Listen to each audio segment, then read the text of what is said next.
ओ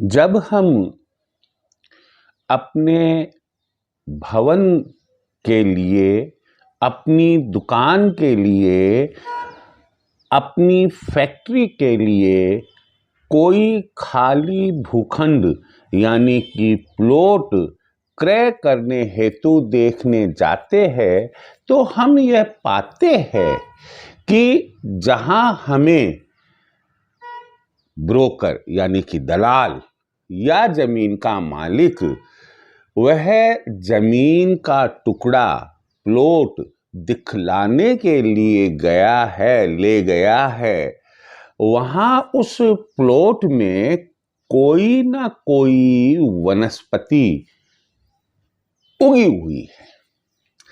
अब जो वनस्पति उगी हुई है, हमारा वास्तुशास्त्र यह कहता है कि आप उस उगी हुई वनस्पति के आधार पर भी यह निर्णय ले सकते हैं कि क्या वह प्लॉट आपके लिए उत्तम श्रेष्ठ रहेगा या नहीं रहेगा।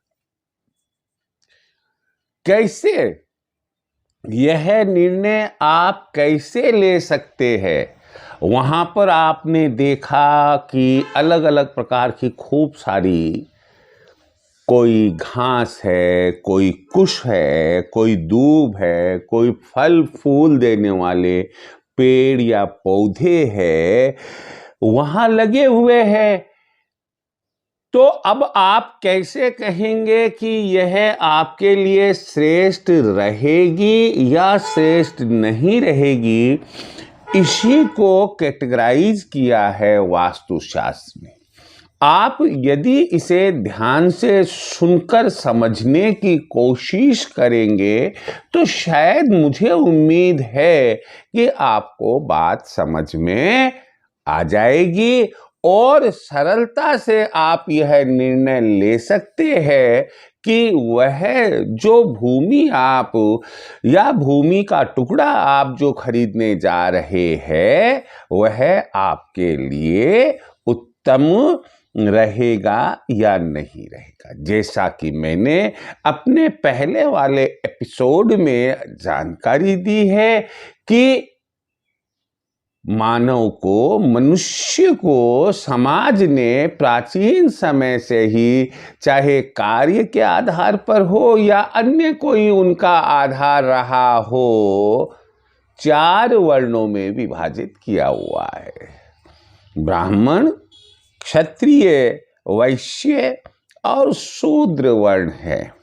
हम अपने आप से पूछ लेंगे कि मैं इनमें से चारों में से किस में बिलोंग कर रहा हूं, और उसके बाद आपको क्या करना है। जो प्लॉट खरीदने गए हो, देखने गए हो, आपका जो ऑब्जर्वेशन है उस प्लॉट को देखने के बाद में कि क्या मुझे यह खरीदना चाहिए या नहीं, यही मैं आपके साथ में इस एपिसोड में बात शेयर करूंगा। बस ध्यान थोड़ा सा ये रखिएगा कि अगर चैनल सब्सक्राइब नहीं किया है, आप चैनल सब्सक्राइब करें और आप इस एपिसोड को पूरा सुने। एक चीज हमेशा ध्यान रखिएगा, मेरी पूरी यह कोशिश रहती है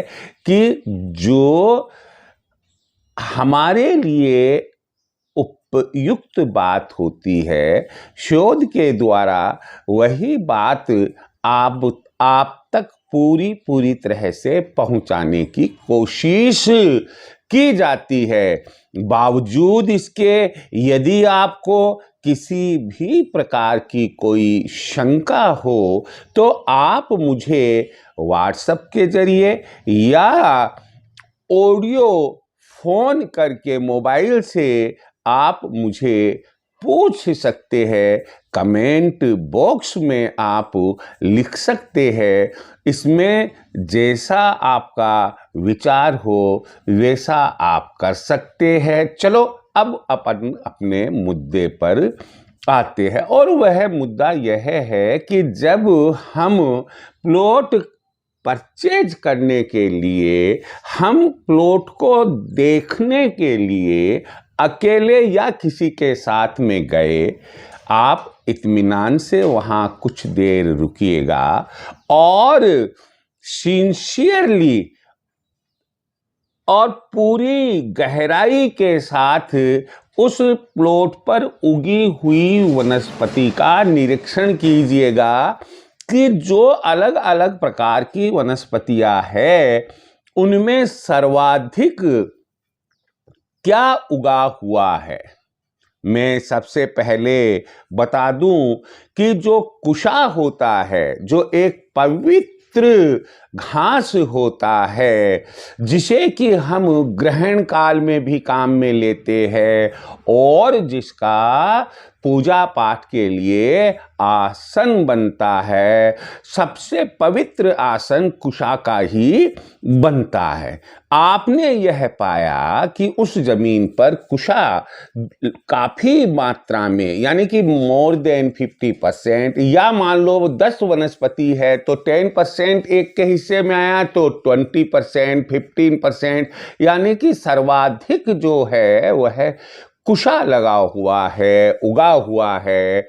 ऐसी जमीन ब्राह्मण वर्ग के लोगों के लिए उत्तम होती है। कुशा क्या उगा हुआ ज्यादा मात्रा में है? कुशा।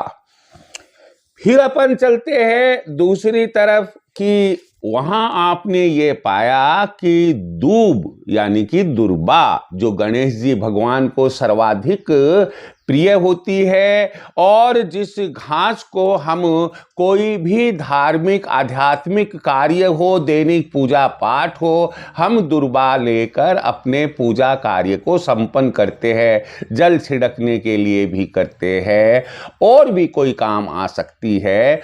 तो आपने यह पाया कि वहाँ जितनी भी प्रकार की अलग अलग घास या वनस्पति लगी हुई है उनमें सर्वाधिक मात्रा में दूब यानी कि दुर्बा दिखाई दे रही है।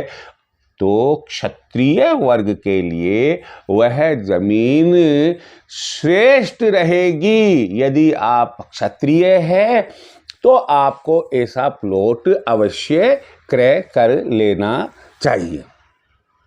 अगली बात है कि आपने देखा कि जो प्लॉट आप देख रहे हो जहां खूब सारी अलग अलग वेराइटीज में वनस्पतियां उगी हुई है, घास फूस ये वो, और आपने पाया कि उनमें सर्वाधिक जो उगा हुआ है वह है फल या पुष्प लगे हुए या पुष्प वाले या फल वाले पौधे लगे हुए हैं अधिक संख्या में। जिसकी मेजॉरिटी है वो किसकी है, कौन से प्लांट्स की है? वो है फल और पुष्प फूल वाले प्लांट्स की है।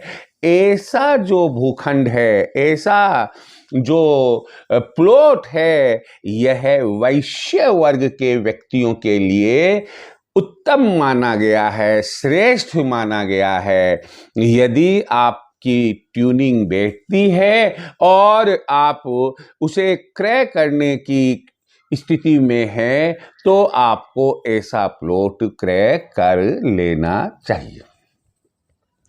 अब अगली बात है कि आपने मान लीजिएगा कि वहां पाया कि ना तो कुशा की मात्रा ज्यादा है, ना दूब की मात्रा ज्यादा है, ना फल पुष्प की मात्रा ज्यादा है, जंगली घास वगैरह खूब सारा उसमें उगा हुआ है, या काफी जमीन बंजर पड़ी हुई है, कुछ भी नहीं उगा हुआ है। कुल मिलाकर यदि वहां जंगली घास वगैरह ज्यादा उगा हुआ है तो ऐसी परिस्थिति में जहाँ घास फूस उगा हुआ हो, वह जमीन का टुकड़ा, वह जमीन शूद्र वर्ग के लोगों के लिए अति उत्तम श्रेष्ठ रहती है। ऐसे लोगों को वह जमीन फलित होती है, उन्हें ऐसी जमीन खरीदनी चाहिए। अब मैं यहाँ एक बात अवश्य कहना चाहूँगा, और वह यह बात है कि जब आप मेरे जमीन खरीदने से संबंधित, भूखंड खरीदने से संबंधित अलग अलग एपिसोड सुनेंगे, तो आप ये पाएंगे कहीं पर कोई विशेषता, कहीं कोई विशेषता दी गई है। तो देखिए भाई, केवल एक विशेषता को ध्यान में रख कर आप कोई जमीन खरीद ले, ऐसा कोई सूत्र नहीं है वास्तुशास्त्र में।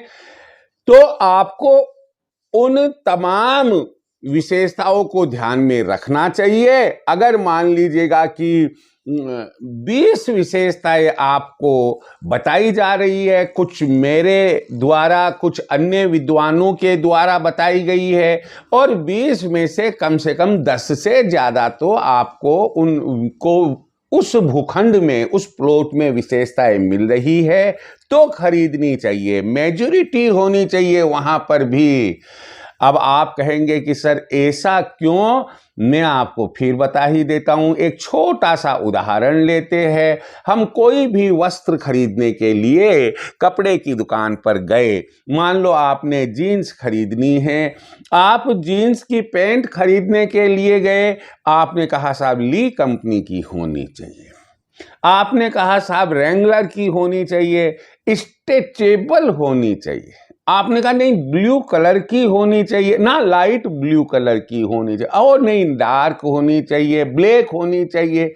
और फिर उसके बाद में पॉकेट देखी, नहीं ये पॉकेट तो एल शेप में नहीं है, मुझे क्रॉस शेप में चाहिए, यह है वह है। आप एक बात सोचिएगा, जहां 1000-1500 रुपए का सामान हम खरीद रहे हैं, वहां इतनी बातें देख रहे हैं, तो फिर जहां आप 20 लाख का या 50 लाख का या 1 करोड़ रुपए का आप कोई प्लॉट खरीद रहे हैं, और वहां आप सोचो कि नहीं, जो ब्रोकर ने कह दिया, जो किसी पड़ोसी ने कह दिया, और आपने वह प्लॉट खरीद लिया। भाई मैं तो आपको यह सलाह नहीं दे सकता। आप अगर ध्यान नहीं रख सकते हैं, तो किसी विद्वान वास्तुशास्त्री को आप अपने साथ में रख सकते हैं, या अलग से उसे 1 दिन पहले 2 दिन पहले उस प्लॉट को विजिट कराए, और उनको स्पष्ट कहे कि आप निष्पक्ष होकर बताइए, आपकी जो फीस है वो फीस हम आपको देंगे। आप तो हमें केवल इतना बता दीजिएगा कि यह हमारे लिए श्रेष्ठ रहेगा या श्रेष्ठ नहीं रहेगा, ताकि आप ऐसा नहीं है कि आप जो है वह पैसा भी लगाए, और मालूम पड़ा कि जिस स्थिति में इकोनॉमिक पोजीशन में थे, स्वास्थ्य की दृष्टि से थे, सामाजिक दृष्टि से थे, उसमें काफ़ी गिरावट आती जा रही है। प्लॉट खरीदने के बाद, या उस पर मकान बनाने के बाद, दुकान बनाने के बाद, कारखाना बनाने के बाद, तो इन तमाम नेगेटिव बातों से बचने के लिए अच्छा रहेगा कि या तो हम स्वयं जानकारी रखें वास्तु के सिद्धांतों की, या बाद में किसी विद्वान वास्तुशास्त्री को ले जाकर पहले विजिट करा दे, और उसके बाद, क्योंकि दलाल के सामने तो कभी नहीं कराना चाहिए, या जमीन के मालिक के सामने कभी नहीं कराना चाहिए। ना तो दलाल कुछ ना तो वो वास्तुविद आपको कुछ समझा पाएगा, और ना आप खुलकर उससे कुछ पूछ पाएंगे। तो आप कुछ दिन पहले उसे ले जाकर आराम से आप उनको जमीन दिखलाएं, और फिर उसके बाद में डिसीजन ले कि आपको वह खरीदनी चाहिए या नहीं। जय श्री कृष्ण।